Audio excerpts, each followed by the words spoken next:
Welcome to week 3 of Property Investment and Finance. In this module, what we're going to be doing is really completing the basic part of the DCF model we've been building as an appraisal investment model.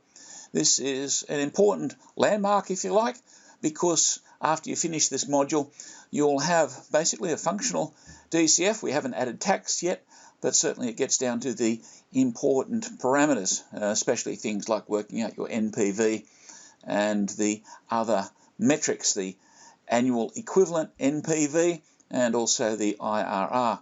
They're things which you'll find quoted in industry quite a bit. So it's rather a satisfying point to get to this part. We're also going to be looking at data requirements, which is an important consideration. One thing that we probably don't stress as much as we could, but I'd like you to keep in mind, is the importance of mathematical precision.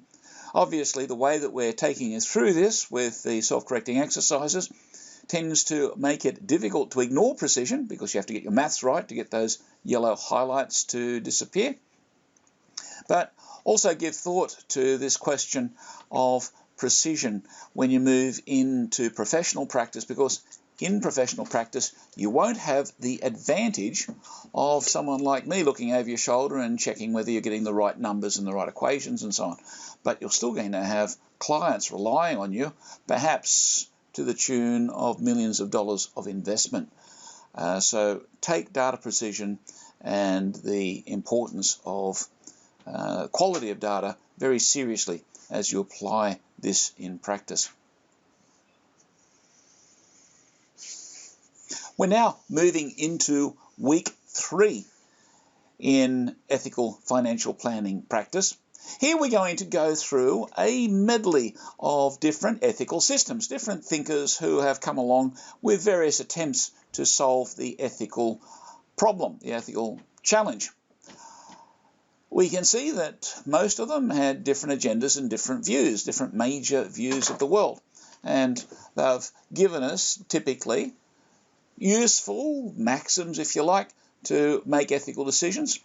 However, while they're useful, as rules of thumb and so on, a little bit of reflection I think will be very, very useful as you listen to these to see what gaps, what loopholes these various systems leave for the ethical decision maker.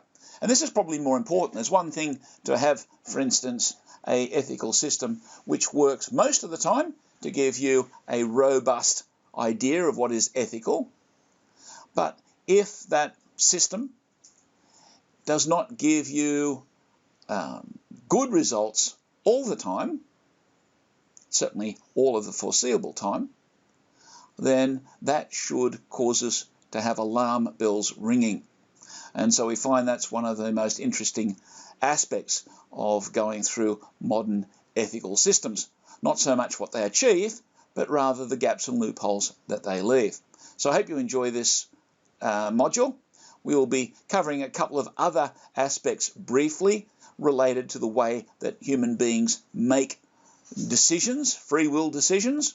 We might call them ethical decisions, but different sciences look at them in different ways.